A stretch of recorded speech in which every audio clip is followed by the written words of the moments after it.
Hey, I'm Chris Zepp from Make Everything, and today we're redoing the inside of the Sprinter. Check it out.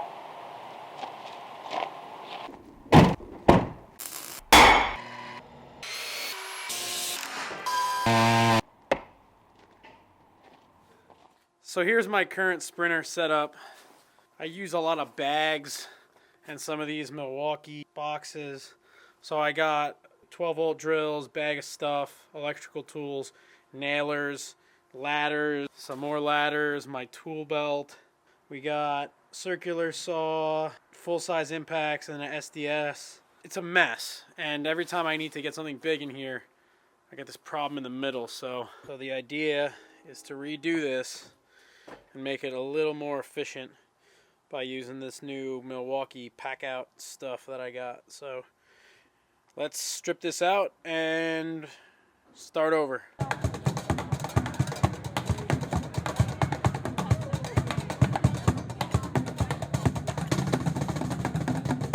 2 weeks later. Okay, so I just as well thought I would spare you the organization of my stuff from the old boxes to the new stuff, but this is basically sort of the mock-up of the van that I've produced over the last couple days. So this is sort of how I want to set it up, and the big thing that I think is going to help me get organized is these bins. So these are from Home Depot. They're about $5 each. You know, I used to keep sort of a larger version of this in the truck, and the problem is the stuff just gets jumbled, and then, you know, I have a bin that's got screws and putty knives and crowbars and everything, and then it all just sinks to the bottom and I can never find anything. So my thought in kind of compartmentalizing everything into these smaller bins is that I should be able to just, you know, look at the label, grab something, and, you know, go from there. And then the other big part of this is that I'm going to be keeping some open top crates in the truck, at least one, and my goal is to keep it empty all the time so that when I go to do a specific job, I can throw the necessary tools in that if I don't need, you know, maybe one of these bins, and I can take that into the job and use it. So let's head over to the truck and start to lay this stuff out inside. So I start by just bringing everything back into the truck once I had it laid out, stack everything up, and just sort of try what I think is going to work. Move a bunch of things back and forth, and at first I wanted to put my bags underneath the toolboxes, which you'll see I kind of try that and it just doesn't work. Eventually I give up and I realize that the toolboxes have to go underneath the bags.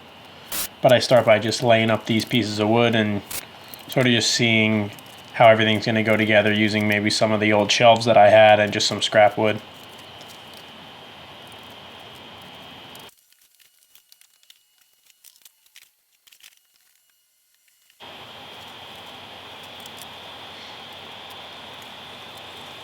Incorporating the ladders and the sort of smaller toolboxes and stuff were important to me, so I just tried to use those in the mock-up too, just to make sure everything was going to fit.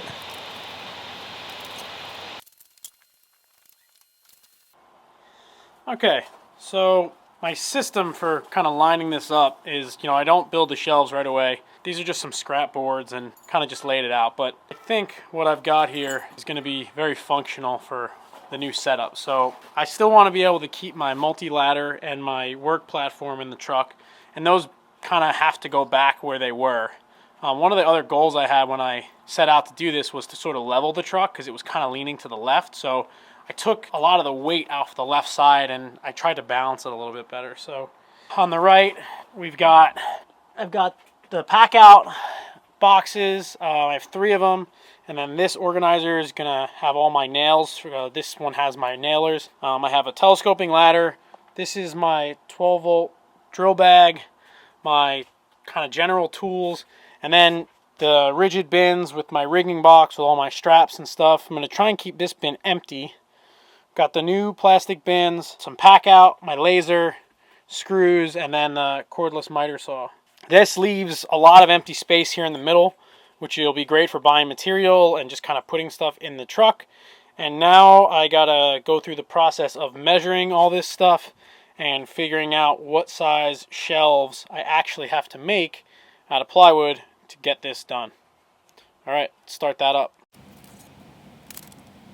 I sort of just am measuring here the wheel wells and the heights, and then I empty the van, set all the stuff back up inside, start to make the shelves.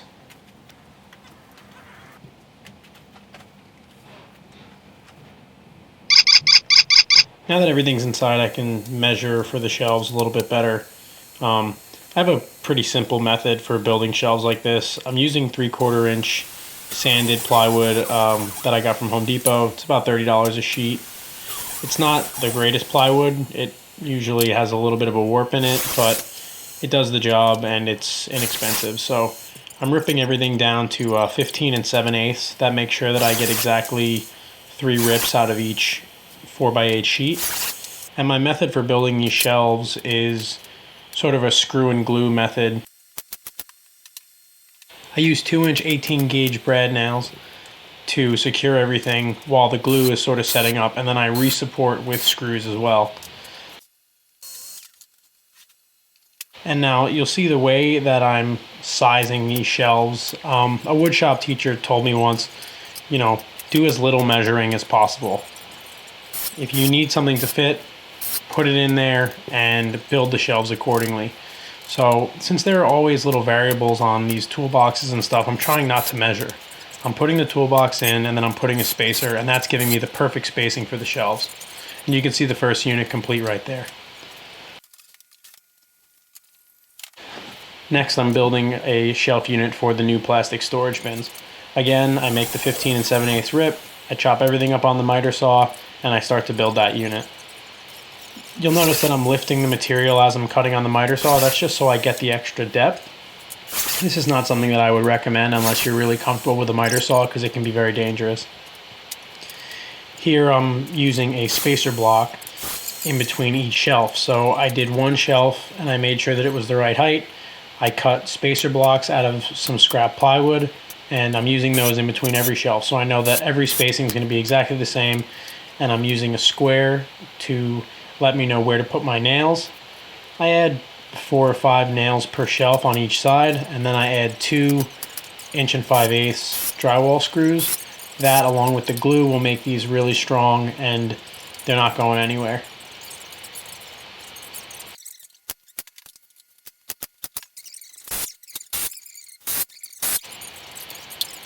The surprising thing about these small shelves is that they actually get heavy pretty quickly.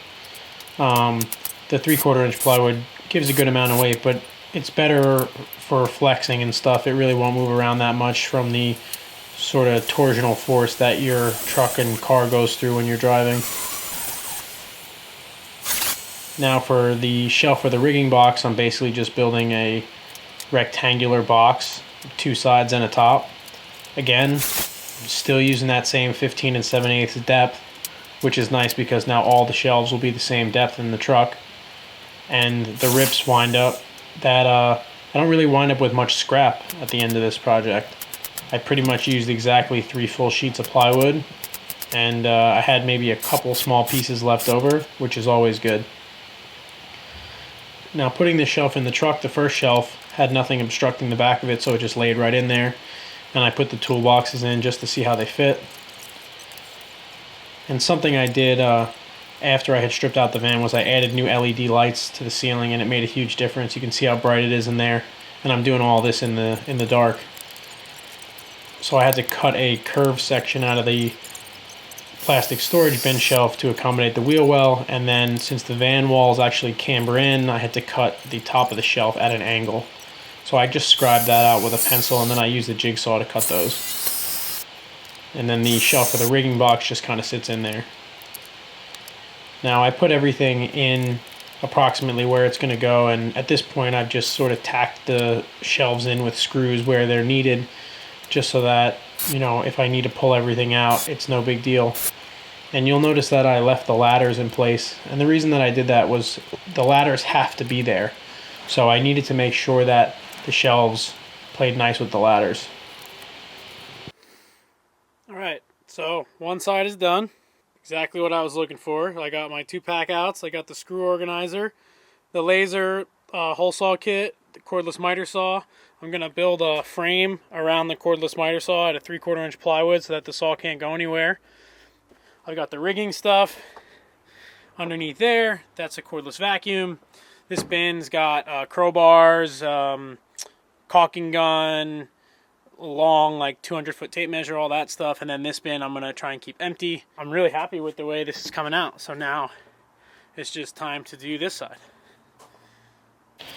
Still using 15 7/8 rips and setting the boxes in place so that I can make sure that everything's sized accordingly. Now these wound up to be 48-inch wide shelves, and I did one divider in the center. After the fact, I wound up adding a couple shelves, but at the time I just basically glued, nailed, and screwed the bottom side of the shelf, and then for the top side I just used nails. And that actually came into play later on because I had to make these uprights a little bit taller, and it was easier having just nails in there, and I popped them right out and was able to add.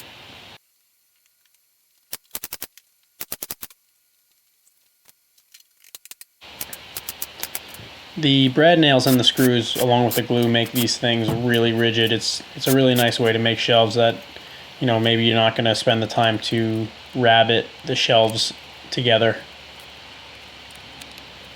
Now I'm just using some spacer blocks underneath this box to make sure I get it at the right height to be above the wheel well.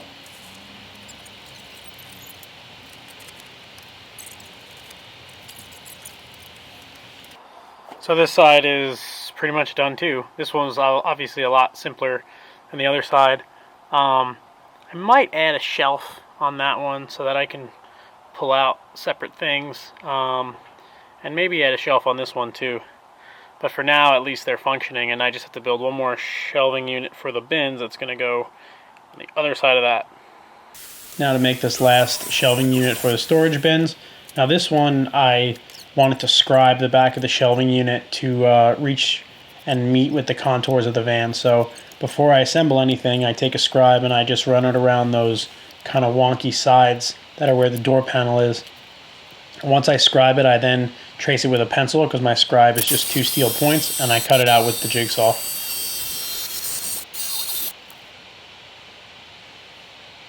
Now, I wouldn't say that this is the best fit on a scribe that I've ever done, but it's definitely passable for inside the van. And this side just has a little clipped corner, and it'll meet up with the plywood. Now that that's done, I actually wind up cutting down all the shelves in this unit to be a little shallower. You know, the plastic bins don't need a full depth shelf to be supported. They really just need something underneath the center of them. So by cutting them down, I don't take anything away from the shelf. But other than that, I assemble it the exact same way. I make sure my shelves are nice and flush at the front and with the nails and the screws. Something else I'll say about not rabbiting the shelves in is that, you know, this design might change. You know, I might want to get a bigger bin or a taller bin or maybe shorter bins. If I rabbet in the shelves, it just makes it that much harder to change the position of anything in the future. At least with this, if I whack one of these shelves hard enough, I'll be able to break the glue bond and I can get it out and move it if I had to. You can see how nice that fits in there. And having all the units at the same depth makes the whole thing look really clean, and it's a nice finished product in the end. So now I'm just going through and I'm fastening all the shelves down. And here I'm just using some store-bought angle brackets and some drywall screws and sheet metal screws for the 3/4 inch thick plywood. I don't want the screws to pop out the other side. So a handful of L brackets and screws makes everything nice and tight. And what's nice about this is that I always keep extra L brackets and screws in the truck specifically for the shelves, that if I hear something kind of wobbling or banging around, I can just run back in the truck when I stop and tighten everything up. You'll also notice that I had already lined the walls of my truck with 3/4 inch plywood, so it makes it a lot easier to attach stuff with there already being plywood on the walls. Normally you'd have to drill into the sheet metal, which can be kind of annoying and a little scary.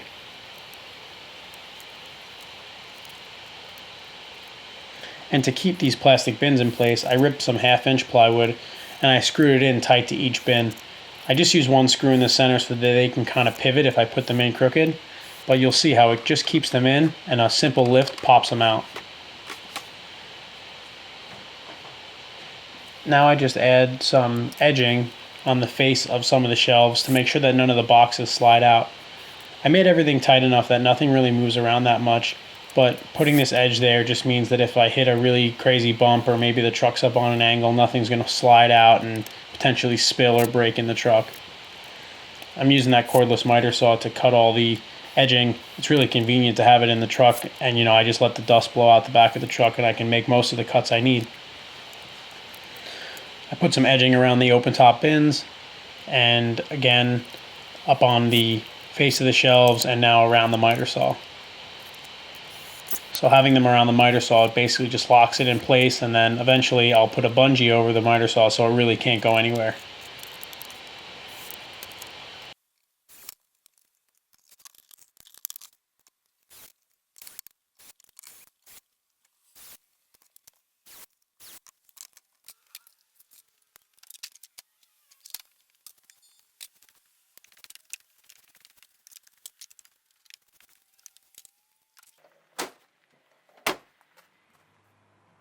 Okay, so the van is done. Off camera, I put a little effort into getting the bungee cords in and making sure that everything was nice and secure. And I also added these shelves in the unit on the right, and it just gives me a little easier access to this stuff. The good and the bad thing about the packout system is that the boxes lock together, so it's great when you want to move them all on the rolling base, but when you got to get them out, it can be a little tough. So that's what these 3 shelves are helpful for that. And I like to use these conduit straps for bungee cords, and just having like some extras allows me to put a ratchet strap on that if I need to strap around something. And you can see I use them over here on the open crates. So I'll go through it a little bit more in depth, show you what I got in here. So I've got nail guns. This is some hand tools, nails and staples. This is my cordless SDS, full-size impact and drill. Up here I got the 12-volt drills, and this is kind of like my go-to kit for like home repair stuff. I keep anchors and a couple putty knives and some wood filler and stuff like that. So this is typically what I'll bring in if I have to do kind of random stuff inside on a job. This is all sort of wrenches, pliers, Allen keys are in there, files. It looks pretty messy, but everything's in a little compartment inside this tool bag. It has these nice, it's hard to see, but it has these nice plastic compartments in there. And the tools actually stay really organized. I'm happy to have found this at Home Depot. It was like 40 bucks. This is a multi-bay charger that charges my Milwaukee 18-volt and 12-volt batteries. Now I have the plastic bins that I spoke about earlier. And there's 5 on this side, 5 on that side. This is a rigid 18-volt cordless miter saw. And I got this on clearance, and I never really thought I would buy a rigid saw, but I paid I think 200 bucks for this with a battery and a charger, and I use it all the time. It's like the best saw to have in the truck. Here I've got a set of hole saws. This is a DeWalt 360 green laser. Down here in this bin I've got screws, and then I have the 2 packouts. Now the bottom box is the hand truck one with the wheels, and the box above it has kind of specialized power tools. It has my cordless planer, drywall gun, my cordless router, basically things that don't cut. And then down here are cordless circular saw, skill saw, fine tool, and my grinder. I keep a 18-volt cordless vacuum. This is not the greatest cordless vacuum, but it works with my battery, so I use it. And above that, the only soft bag I'm carrying, which has electrical tools in it, a snake, stapler, some outlets and stuff, and then the rigging box. The rigging box has straps, tie downs, and usually some webbing slings. In this bin, the lower bin, I have my caulking guns, crowbars, clamps, stuff like that. And then above it, at the moment, I have my extra bungee cords in there, thinking that things might evolve. I might need to put an extra strap here or there, so for now I'm going to keep those in there. I have the work platform over there. If you don't have one of these, you got to buy one. You'll use it all the time. It's really great to have. And then a multi-ladder. Now something I added after the fact over here, I did some setups here with the bungee cords, and this allows me to strap up my 2 levels and my sheetrock square, and then my Milwaukee tower light. So that pretty much does it. All in all, this used 3 sheets of 3/4 inch plywood, and that's pretty much it. Cost me about $100 in material to do this build out, and I'll probably paint all this stuff, but for the time being, you know, things might change around. So for now, I'm gonna leave everything raw wood.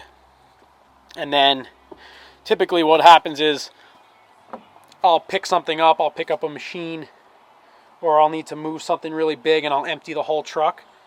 And maybe the next time I do that, I'll take the time out and I'll paint all the shelves. But for now, this was absolutely worth the time and the money. I'm really excited about being able to work more efficiently with this. I hope this video gave you some helpful tips to maybe do your own vehicle. And if you have any questions, leave them in the comments. Follow us on Instagram at Make Everything Shop. Again, I'm Chris Zepp from Make Everything. Thanks for watching, and we'll see you on the next video.